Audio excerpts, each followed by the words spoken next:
What is up, everybody? JT Sports here, back at you guys with another episode of the JT Sports Podcast. On this episode, we're going to be talking about what new Falcons wide receiver Bryan Edwards brings to the Atlanta offense, why the New Orleans Saints are the biggest sleeper team heading into the upcoming 2022 NFL season. I'm also going to be giving you guys my first year expectations for new head coaches Kevin O'Connell with the Minnesota Vikings and Josh McDaniels with the Las Vegas Raiders. Now, if this is your first time listening to the JT Sports Podcast, welcome. I appreciate you for tuning in. Make sure that you follow me on all of my social media platforms. You can follow me on Instagram at JT Sports _ and on Twitter at JT Sports __.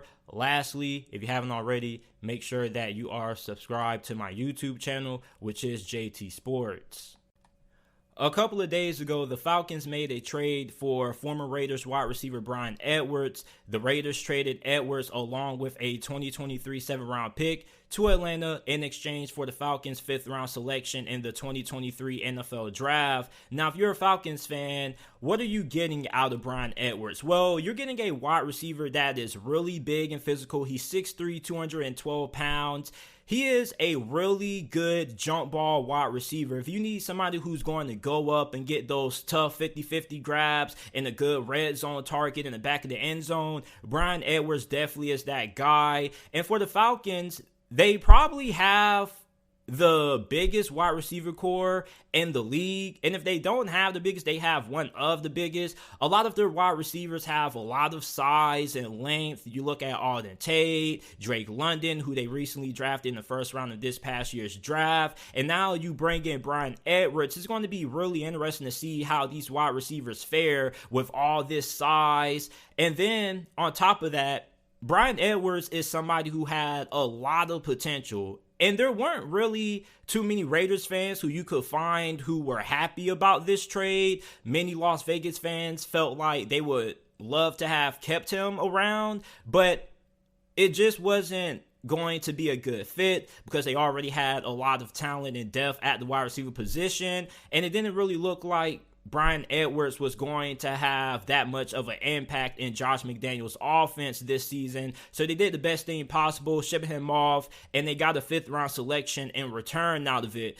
For Atlanta, you have a wide receiver who has the potential of being a really good wide receiver one in this league. I think with a little bit more development, a little bit more polish in his route running, he could end up being something serious. And when you talk to head coach Arthur Smith about Bryan Edwards, he said that he's really good winning outside of the numbers, which Bryan Edwards is probably a really good 50-50 ball wide receiver. As a matter of fact, you probably could say that he may be the best jump ball wide receiver who the Falcons currently have on this team at the moment. Then you look at what he's able to do in the red zone. He's a really big red zone target. And coming out of South Carolina, the expectations for him were pretty high. However, his rookie season, he dealt with injuries. And then last season, when he had the opportunity to step up for the Las Vegas Raiders, he didn't really get that many targets. However, last season, he did have 571 receiving yards, catching 34 receptions and 3 touchdowns as well. But many Raiders fans had high expectations for him. And although he didn't live up to those lofty expectations that they had for him last season when he had the opportunity, many Raiders fans were looking forward to seeing what he could do with another year in Las Vegas with Derek Carr. But Josh McDaniels, I guess him and the general manager looked at Bryan Edwards and said that, you know what, we got to get rid of him. We don't really have a role for him in this offense. And he was a 3rd-round selection in the 2020 NFL Draft. And for the Raiders, they have pretty much declined all the 5th-year options of their former draft picks prior to Josh McDaniels arriving. And on top of that, Bryan Edwards is another draft pick from that draft class that didn't really pan out. You look at David Arnett, he's no longer with the team. Henry Ruggs is no longer with the team. And you can add Bryan Edwards along with the list of players who haven't panned out from that 2020 draft class with the Raiders. However, with him going to the Falcons, it's a fresh start. This definitely could be what he needs to jumpstart his career. He had a really clutch catch against the Baltimore Ravens earlier last season on Monday Night Football.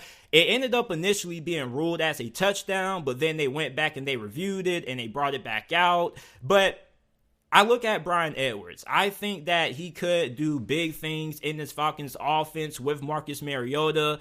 And I know Marcus Mariota doesn't strike you as a quarterback who is going to take a lot of shots downfield. But you look at Arthur Smith, somebody who puts a good amount of emphasis on running the football. You get the run game going. Then you get the play action pass game going, which is going to open up one-on-one opportunities with Bryan Edwards downfield in those situations where he's going to have the chance to go up and get those jump balls. And the only knock that I could really find that Raiders fans had against Bryan Edwards was the fact that he's not the fastest wide receiver, so he doesn't create a lot of separation. However, when you have somebody who's really good at going up and getting those contested catches, do you really need to create a lot of separation? Because he's mainly going to be used when it comes to taking shots downfield. So I think for the Falcons, you got a really good bargain. You traded a 5th round pick for somebody who has tons of upside. He's going to be a physical wide receiver. Although he doesn't bring a lot of speed, he does bring an element to this offense now where the Falcons probably have the biggest wide receiving core in the NFL. You already have Auden, Tate, Drake London. Now you bring in Bryan Edwards. It's going to be really interesting seeing how this wide receiver position fares with the opposing secondaries that they're going to be matched up against, because I don't know if you guys know this, but the average size of the starting cornerback in the NFL is around 5'10", 5'11". You look at the wide receivers that the Falcons have, Drake London, Tate, Edwards, all of these guys have immense size, really big. On top of that, we can't forget about Kyle Pitts. Kyle Pitts had one of the greatest, if not the greatest rookie season that we ever seen from a rookie tight end. He's going to have a big role in the offense also. So additionally, I'm really big on acquiring players who have a lot of upside, a lot of untapped potential, because when you bring in these types of players like a Bryan Edwards, all you really need to do is to somewhat develop them and put them in the right role in your offense, and they can end up blossoming into something special. And I think that is what the Atlanta Falcons are banking on with Bryan Edwards, and I think it can happen. As a matter of fact, I drafted Bryan Edwards on a lot of my fantasy football teams last season, and I kept him on. He had a couple of solid games, but you're looking for a little bit more out of him. So what are the expectations for Bryan Edwards with the Atlanta Falcons? Well, we don't really know right now because we don't even know what role he's going to have in this offense. But I definitely feel like if he ends up getting the starting nod with Marcus Mariota at the helm, or even with Desmond Ridder at the helm, they're going to find ways to get him the ball, because all you really need to do is just to throw the ball downfield to him, and he's going to go up and make those catches 9 times out of 10. However, if he can become a better route runner and become better when it comes to creating separation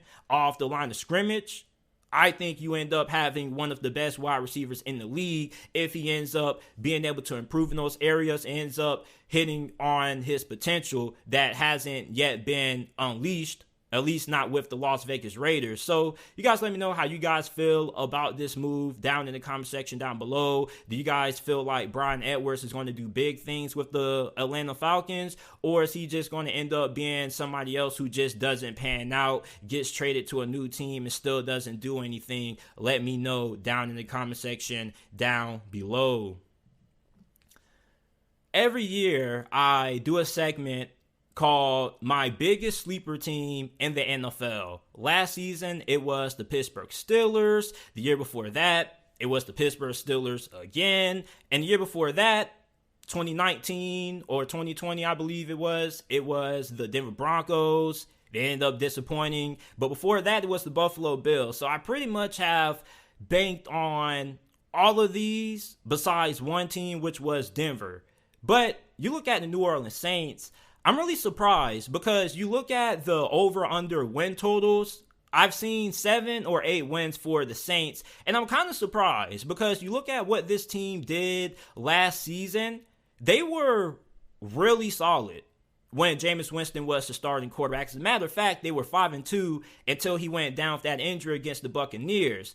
Now with Sean Payton retiring, even though this team did get better in the offseason in a sense, they did lose a couple of key pieces. Marcus Williams left for the Baltimore Ravens in free agency. You also lost Terron Armstead, your starting left tackle, to the Miami Dolphins. However, you did a really good job replacing those guys. You brought in Trevor Penning in this past year's NFL draft. He's going to end up being the future at left tackle for you. Then on top of that, Dennis Allen is going to be taking over at head coach in replace of Sean Payton, who recently retired.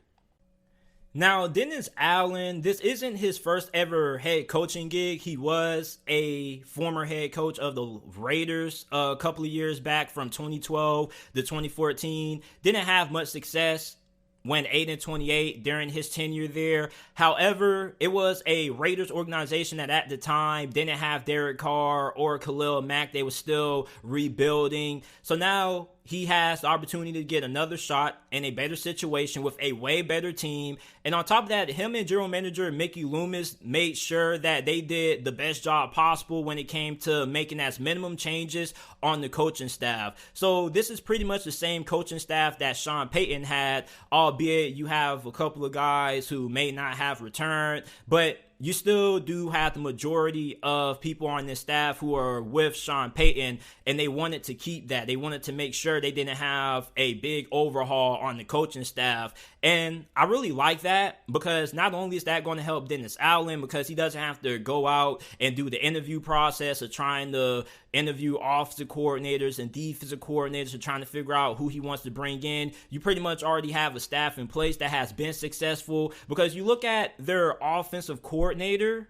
Pete Carmichael. Pete Carmichael has been with the franchise ever since Sean Payton arrived in New Orleans back in 2006. He has called plays for the Saints the years 2011, 2012, and 2016. And all those years that Pete Carmichael has called the plays, he's been really excellent in that role. So you already have your offensive coordinator situation taken care of. I don't expect a drop in the offensive production, even though many people have been saying that, well, JT, the only reason Jameis Winston was good was because of the Sean Payton influence. I understand that. However, you have Pete Carmichael there. I don't really think anything's going to change offensively. I still expect the Saints to be one of the better offensive teams in the league. On top of that, you have to give a big round of applause to Saints general manager Mickey Loomis. Mickey Loomis probably had one of the greatest off seasons that we have ever seen out of an NFL general manager. Remember where this franchise was at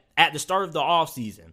They were negative $75 million in cap space, and we were wondering how they were going to be able to even field a competitive football team. Well, some way, somehow, Mickey Loomis worked some magic, and the Saints went from being negative $75 million under the cap to having cap space around $12 million at the moment.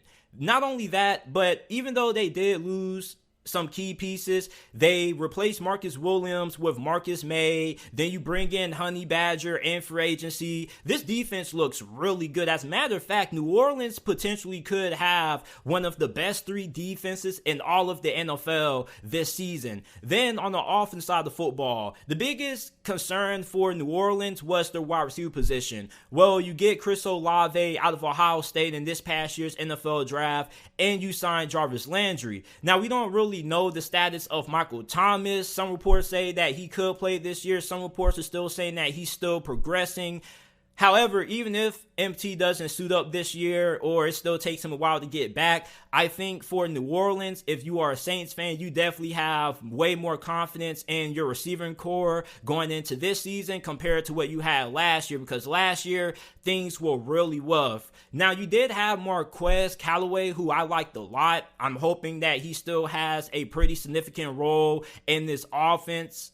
However, you still do have one of the best offensive lines in the league. Even though you did lose left tackle Terron Armstead, and you don't really know what you're going to get out of rookie Trevor Penning, you still do have Andres Pete, center Eric McCoy, right guard Cesar Ruiz, and right tackle Ryan Ramczyk. Now, Cesar Ruiz Sorry if I mispronounce his name. I'm trying to pronounce it as best as I can. But he's probably one of the better interior offensive guards that we have in the league right now.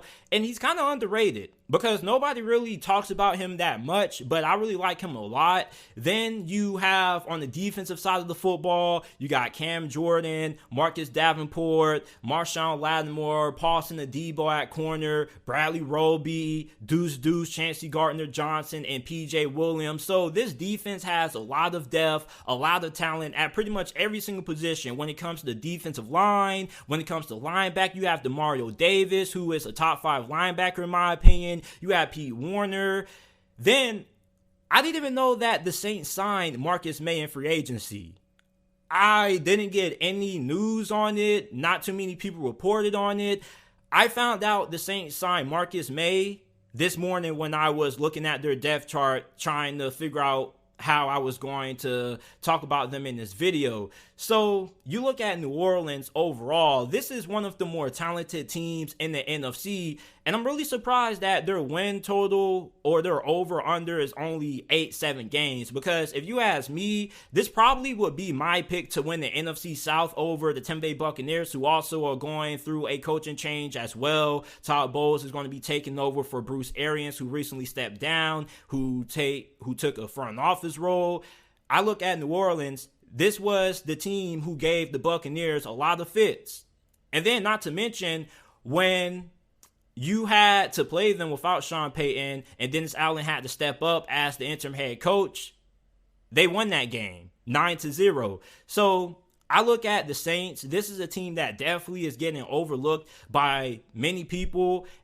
A lot of people are going to say, well, JT, I don't trust Jameis Winston. Dude, Jameis Winston was having the best season of his career before he got injured. Okay, he had one of the best touchdown to interception ratios in the league. Let's not also forget that this is the same Jameis Winston that outplayed Aaron Rodgers week 1 of the NFL season. Jameis Winston was solid, and barring anything crazy, I expect Jameis Winston to pick up from where he left off last year. Despite the injury and whatnot, Jameis Winston is going to be fine. And yes, I am biased because I am a Jameis Winston fan. For those of you guys who don't know, Jameis Winston is my favorite player in the league, but I still have a lot of confidence in him. And you look at how effective Jameis Winston was last season, despite the fact that he didn't have the greatest group of wide receivers to throw the football to. Now you improve the wide receiver position, and the offensive line is still really, really good. Then you have AK back in the backfield. This offense should still be fantastic. On top of that, it should be even better than what it was last season. Although you did lose Sean Payton, you have Pete Carmichael there. So the drop-off shouldn't really be that huge, if any, at all. I'm not really expecting the New Orleans Saints to have a drop-off offensively. If anything, their offense should be a lot better. And not only is their offense going to be better, but their defense is going to be even better. Because remember, when Jameis Winston ran down, the Saints were going through quarterback. You had Ian Book, you had Trevor Siemian, and the offense was kind of struggling to really get anything going. So the defense had to come on the field for a little bit more plays than what they would have liked to, and they still were able to get big stops. So if this defense was able to be that good last season, considering how many plays they had to come on the field, imagine how good this defense is going to be this season when now they're actually going to have a little bit more time to rest on the sidelines versus having to come back on the field after the offense going 3 and out or turning the football over. If you're a Saints fan, you should be really excited about this team. Now, when it comes to the Super Bowl conversation, I think you're making a different argument because we haven't really seen first-year head coaches make it to the Super Bowl in recent memory. I'm not saying that Dennis Allen couldn't be the first of this decade to do that. However, I'm not expecting this team to be competing for the Super Bowl this year. I do expect them to make it to the playoffs, and I wouldn't be surprised if they end up winning this division. Because you look at Tampa Bay, yes, Tom Brady is returning and whatnot, but the Saints have had the Buccaneers numbers over the last couple of seasons, and no team plays the Buccaneers better than New Orleans. And Dennis Allen is a big reason for that because he normally has really good defensive game plans. He gets pressure on Tom Brady. He also is pretty good when it comes to making Tom Brady make mistakes, which is something that we don't really see that often. Tom Brady is one of the smartest quarterbacks in the league. So Dennis Allen definitely has Tom Brady's number. And although he hasn't had success in the past as a head coach, this is a different situation. We've seen plenty of head coaches fail at one spot and then go on to be really successful at the next spot. And general manager Mickey Loomis did a really good job of putting the necessary pieces for Dennis Allen to be successful. With the Raiders, he didn't have the pieces that he has right now. Sometimes you can be a good coach, however, you don't get a chance to show it because you don't have all of the necessary pieces around you. Then you got to remember, the Raiders at the time were one of the worst organizations in the league. They still are one of the worst organizations in the NFL despite making it to the postseason. This is New Orleans. This is one of the best and most well-ran franchises that we have in this league. So Dennis Allen has a really great coaching staff, one of the best coaching staffs in the league. He has a really good front office behind him and one of the best teams in the NFC. So if he fails, I'm going to be extremely surprised because there's really no excuses for him. If you go and you look at this roster, there's not too many weaknesses. Now, there are question marks, but there aren't really any big question marks. The only major question marks you're probably going to have are, okay, Trevor Penning, when he was coming out, he was more viewed as a developmental offensive tackle prospect, somebody who probably would have to sit for a year or two and develop. But if you go to the right team and with the right scheme, you're good enough to start right away. I think Trevor Penning should have a pretty solid rookie year. He may struggle from time to time, but overall, I don't think he's going to struggle too bad that he's just going to have to end up being benched or whatnot. I think he should be pretty solid there. And like I mentioned earlier, with the Jameis Winston doubters, remember, he had, at the time before he got injured, this team at a 5-2 record, on top of the division along with the Buccaneers, and he was about to have a career game against the Buccaneers. I just saw it in his eyes. He threw a touchdown before he got injured, by the way, also. So you look at Jameis Winston is going to be fine. That's pretty much the main big reason that people don't believe in the Saints this year, because I kind of feel like if you are a Saints fan, you probably have bigger areas of concern when it comes to Dennis Allen versus Jameis Winston. Jameis Winston is going to be okay. Dennis Allen, how good is he going to be when it comes to managing the clock? How good is he going to be in late game situations? How good is he going to be in one possession games? What decisions is he going to make? Knowing when to go for it on fourth down, when to kick a field goal. Those are going to be the kind of situations that I'm going to be having a really big eye on when it comes to Dennis Allen. But from a roster standpoint, this probably is the most talented team, or at least one of the most talented teams in not only the NFC, but in the NFL. And if the Saints miss the postseason, it's going to be on Dennis Allen, in which I expect them to make a coaching change immediately, because there's no excuses for why this team should not be in the playoffs. And then imagine if Michael Thomas is able to come back and he does play. Oh my goodness, this team is going to be something special. So don't sleep on the New Orleans Saints this season. I think that this team is the biggest sleeper team in the NFL heading into the upcoming year. And the only team that I have only missed on has been the Denver Broncos back in 2020. But it's not like we all weren't drinking the Kool-Aid on the Denver Broncos. We were all excited about what Drew Lock could do after having a pretty solid rookie season in the first couple of games that he played in. Nobody was expecting him to kind of stink it up the way he did. So you look at Denver, that's the only team I've really been wrong on. So I have a pretty good eye when it comes to spotting sleeper teams that can end up being really good. And I think the Saints could definitely be that good. You have Pete Carmichael as your OC, been really good as a play caller in the past. He's going to be the guy who's going to be taking over for Sean Payton as the play caller. Then on the defensive side of the football, you have two co-defensive coordinators. You have Chris Richard and Ryan Nelson.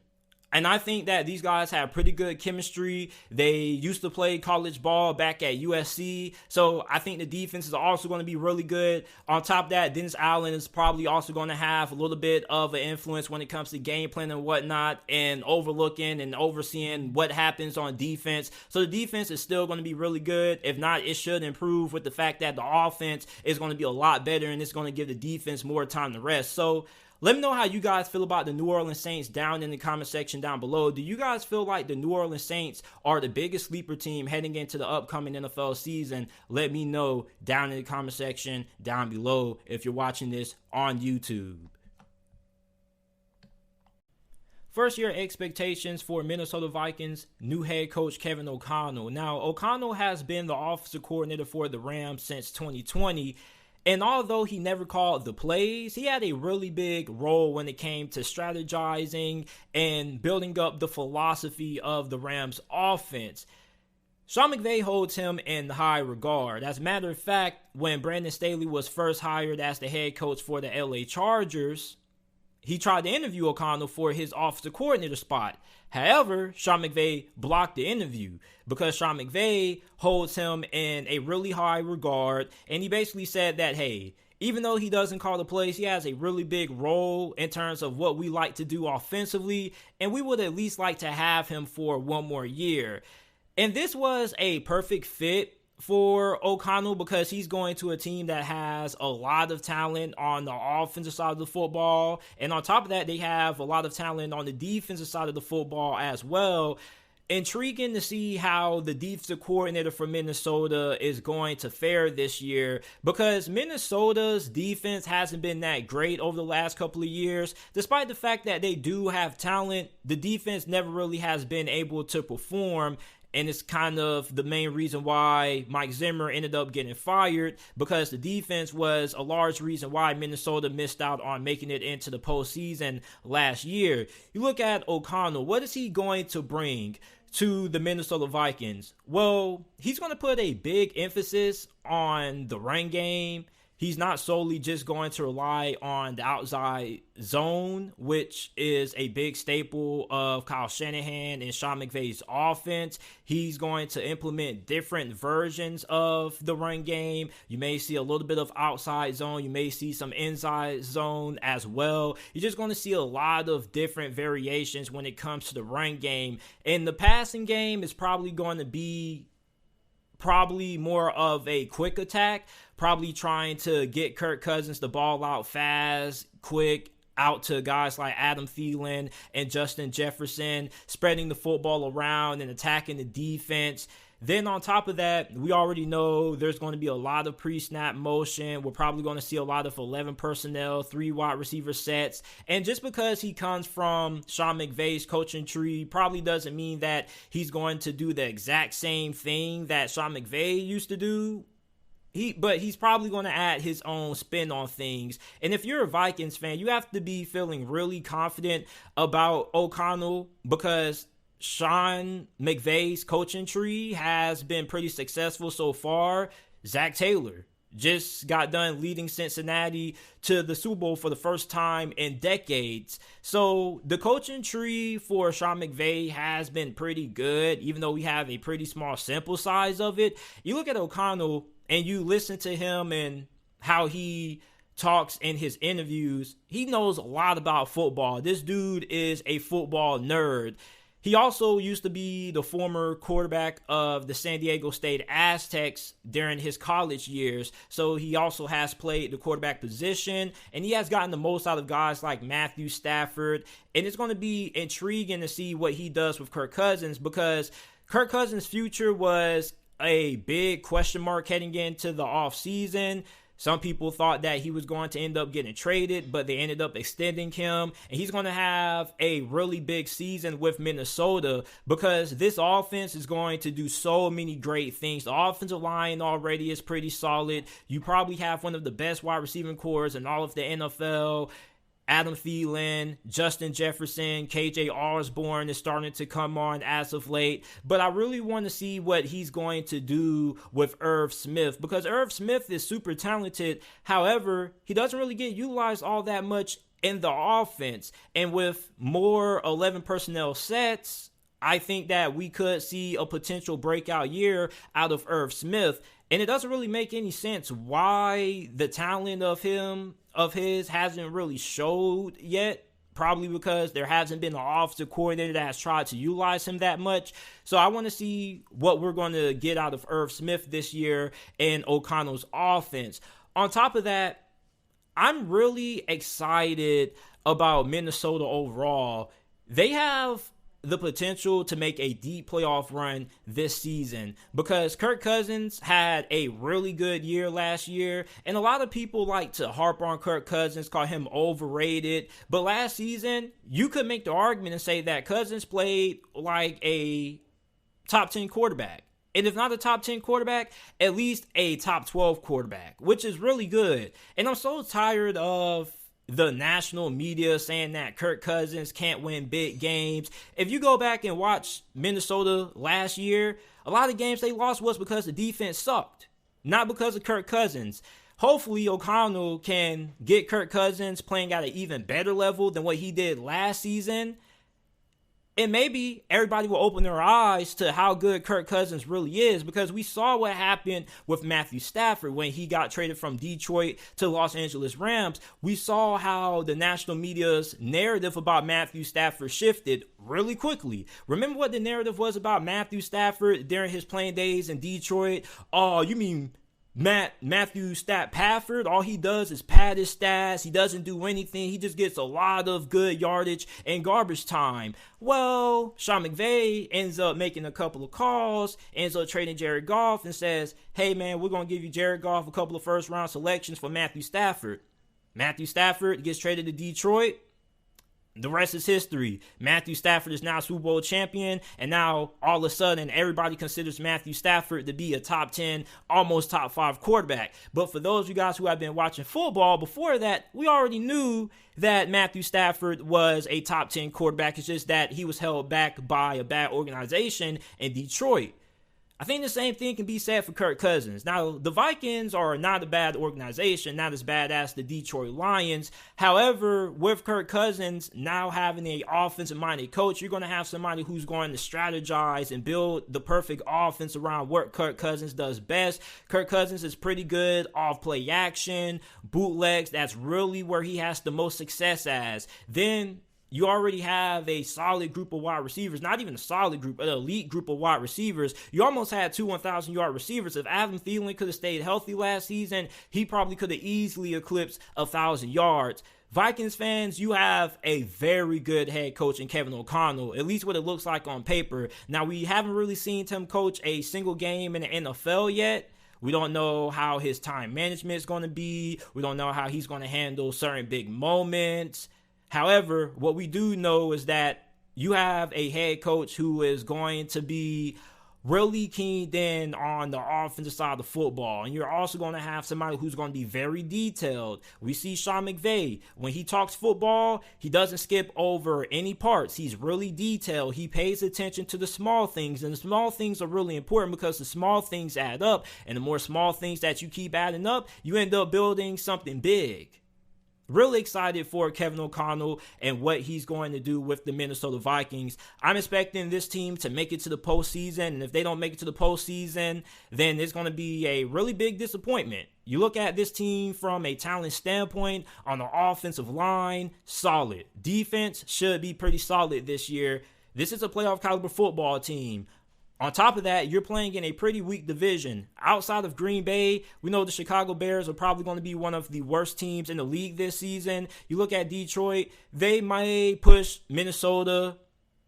However, the Vikings should still be a good enough team that they should be able to get into the playoffs this year under Kevin O'Connell in his first season. And if Kevin O'Connell is able to get the Minnesota Vikings to the playoffs, and let's say they win 11 games, he probably could be in the discussion for Coach of the Year. So you guys let me know how you guys feel about Kevin O'Connell and this hiring down in the comment section down below. What are your first year expectations for him going into year one with Minnesota? First year expectations for Josh McDaniels with the Las Vegas Raiders. The Raiders finished with a 10-7 record last season. They were one of the biggest stories in the NFL, with interim head coach Rich Bisaccia as their first year expectations for Josh McDaniels with the Las Vegas Raiders. Last season, the Raiders finished with a 10-7 record. They made it to the playoffs where they were defeated by the Bengals in the wild card round. This was a team that overcame a lot of adversity last year. You had the incident with Henry Ruggs, John Gruden. Then they had a cold stretch where they just went absolutely cold, and they just looked like they were done. But then out of nowhere, late November, which I tell you guys all the time, late November after Thanksgiving is where the real NFL season begins. That's where we start to see teams separate themselves. This is where we start to see playoff teams separate themselves. And this is where we start to see the pretenders separate themselves from the contenders. And the Las Vegas Raiders were one of those teams that ended up getting really, really hot the end of November and the whole entire month of December. And they ended up finding a way to get into the playoffs. You look at the hiring of Josh McDaniels. Initially, everybody was like, okay. I mean, this was a long time coming. We knew that Josh McDaniels eventually was going to get another head coaching gig because, as we already know, his first head coaching gig with the Denver Broncos, also another AFC West team, didn't go well. And his only couple of seasons as the head coach in Denver, he had a 11-17 record. And where did Josh McDaniels go wrong the first time he was a head coach? Well, first of all, he was very young. He was inexperienced. And on top of that, he made a lot of mistakes. He tried to run the Broncos as if he was in New England. And of course, that's where a lot of Bill Belichick disciples and a lot of coaches from the Bill Belichick coaching tree go wrong because they try too hard to replicate what Bill Belichick does to be successful in New England, and they never try to become their own person. For Josh McDaniels in Denver, he was trying to be Bill Belichick 2.0, pretty much. And it didn't work out because, you see, the reason why the Bill Belichick coaching way works is because he wins. You see, it's easy to get players on board with whatever you're doing and whatever you're trying to implement when you win. But when you're losing, the Bill Belichick coaching way doesn't really work.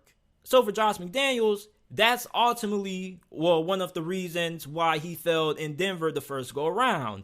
However, it seems like he has learned from his mistakes. He's had a lot of years since to reevaluate himself and improve not only as a coach, but as a person. Because being a head coach is more than just about how much you know about X's and O's and whatnot. It's also about being a leader of men, a leader of grown men, as a matter of fact.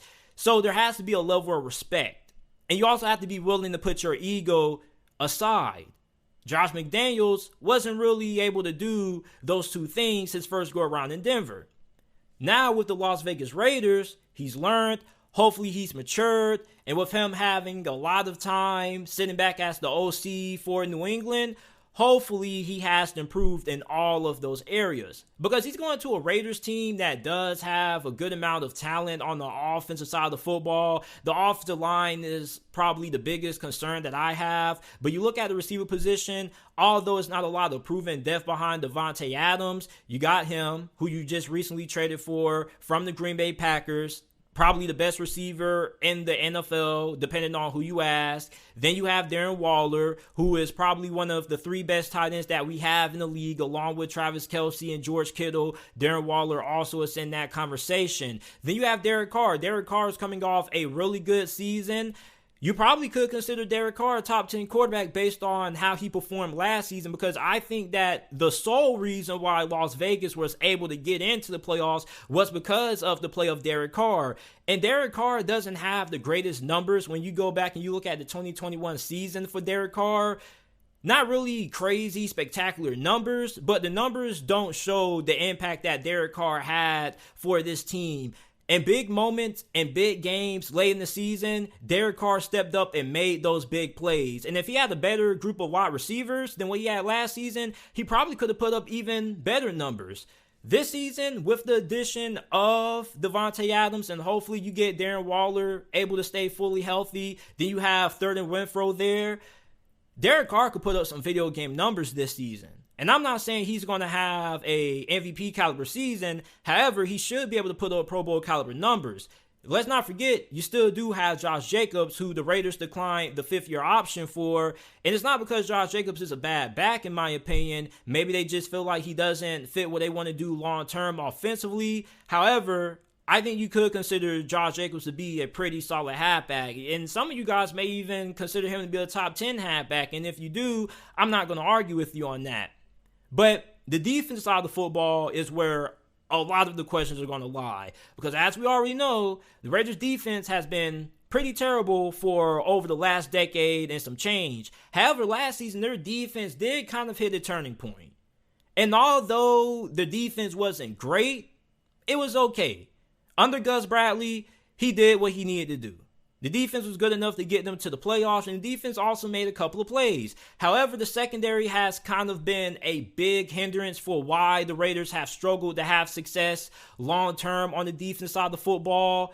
But you do have Chandler Jones, who you brought in, and you also have Max Crosby. So that's one of the best pass rushing duos that we have in the NFL. Then on top of that, you bring in Patrick Graham as your defensive coordinator. This was a huge get for Josh McDaniels, and I did not see this coming. I thought that Patrick Graham was going to end up being the defensive coordinator for the Pittsburgh Steelers. And for those of you guys listening who are like, JT, who the heck is Patrick Graham? Patrick Graham was the defensive coordinator for the New York Giants under former head coach Joe Judge. And if you go back and you look at the statistics last year on the New York Giants defense, they're probably not going to be all that great. But that's not reflective of Patrick Graham. The reason why the numbers may be kind of skewed is because the Giants offense stunk last season. They were going 3 and out, and if they didn't go 3 and out, they either had a turnover. They had Jake Fromm starting at quarterback. They had pretty much everybody starting at quarterback. I could have played quarterback for the Giants. You could have played quarterback for the Giants. Your grandpa probably could have played quarterback for the Giants as well. The Giants offense was a complete mess, and they put their defense in a lot of tough situations. And eventually the defense ended up getting tired. They ended up getting gassed. Do you know how annoying it is to be playing on the defense side of the football? You get a stop, and then 3 seconds later, you're right back on the field. It's so annoying. And for Patrick Graham, I knew it had to be really annoying. So him going to the Las Vegas Raiders is going to be a really good spot for him. And it's a really huge get for Josh McDaniels. And I was really surprised that he opted to decide to end up going to the Raiders, simply for the fact that the Steelers probably had a little bit more talent to work with. And there were probably a couple of other teams that were also in the running for Patrick Graham. So that kind of shows you that he believes in Josh McDaniels. He believes in what Josh McDaniels is trying to build with the Las Vegas Raiders. On top of that, what you're getting out of Patrick Graham, you're getting somebody who is really smart. You're getting somebody who pays attention to the details. And like I mentioned when it comes to Kevin O'Connell, somebody who pays attention to the small things nobody really notices, but they add up into big things. And for Patrick Graham, you're going to have somebody who is going to maximize the current talent that the Raiders have on the defense side of the football. Although they do have a lot of holes that they need to address, he's going to find a way to build the best defense possible with what he has. And his defense is pretty complex. I remember, who was it? Was it Logan Ryan? It might have been Logan Ryan who appeared on the Herd, Colin Cowherd's show on FS1 last year. And he was talking about how complex Patrick Graham's defense is and how it takes a little bit of a learning curve to really get acclimated to it. I kind of like hearing that. And I think that's kind of what Josh McDaniels likes about Patrick Graham also, is about how complex his defense is, because in New England, everything is always about details. Everything is always about trying to get the small advantage over your opponent when it comes to a strategic standpoint. And Patrick Graham probably may be one of the most strategic defensive coordinators that we have in the league. Like, you listen to some of the former players that have been coached by Patrick Graham, and they say this guy, his defense is super complex, super nuanced, and it's really all about intricacies, and it's all about the small things, doing the small things right. I really like that. And it's a big reason why I'm pretty high on the Las Vegas Raiders this year. And I'm going to give you guys a spoiler alert. I don't think the Raiders are going to finish in last place in the AFC West this season. I'm not going to tell you who is, But I'm just going to say that the Raiders aren't going to be finishing in last place. And although it may be hard to believe because you're probably going to be like, well, JT, they're not as talented as the Broncos, Chargers, and the Chiefs. I understand that. However, I really like the coaching staff. And having a good coaching staff can take you a long way. Because if you have a great coaching staff, you're going to be able to make up for the lack of talent that you may have in certain areas. Because you can make up for it by strategizing, trying to minimize your weaknesses and maximize your strengths. That's part of being a great coach. For Josh McDaniels, we know what he's going to do on the offensive side of the football. His offenses were pretty solid when he was the head coach at Denver. We already know what he's done as the offensive coordinator for the New England Patriots. We knew that Josh McDaniels was going to get another opportunity for being another head coach for another organization. He had the opportunity to be the head coach for Indianapolis. He ended up going back to New England. Still did a pretty good job there. Very phenomenal job with Mac Jones. Did a good job with Cam Newton the previous season. He knows offense. We're not worried about that. And I think your defense, led by defensive coordinator Patrick Graham, is going to be in good hands. As a matter of fact, if you are a Raiders fan, this is the best defensive coordinator that you have probably had in decades. And I'm only 20 years old, so I don't know who the other great defensive coordinators the Raiders have had over the years, but I do know that Patrick Graham is probably the best one that you have had in a decade.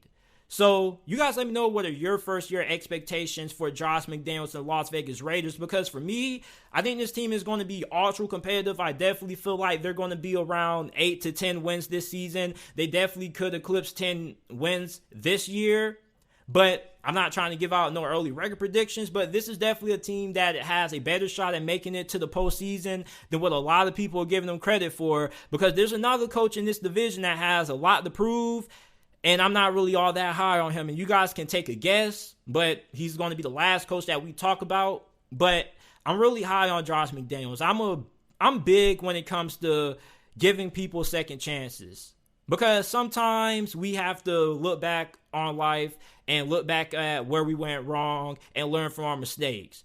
You know, sometimes not everything in life is a L. Sometimes L's are actually lessons. And maybe Josh McDaniels having his first tenure as head coach for the Broncos going wrong may be a blessing in disguise because it was a lesson. So hopefully he can learn from that, improve on that, and end up being the guy that the Las Vegas Raiders are looking for at head coach, because the Raiders have been going through head coaches over the last couple of years. And even then, John Gruden didn't really do all that much as the head coach for the Las Vegas Raiders. He just got this big long-term deal and didn't do anything. No playoff appearances.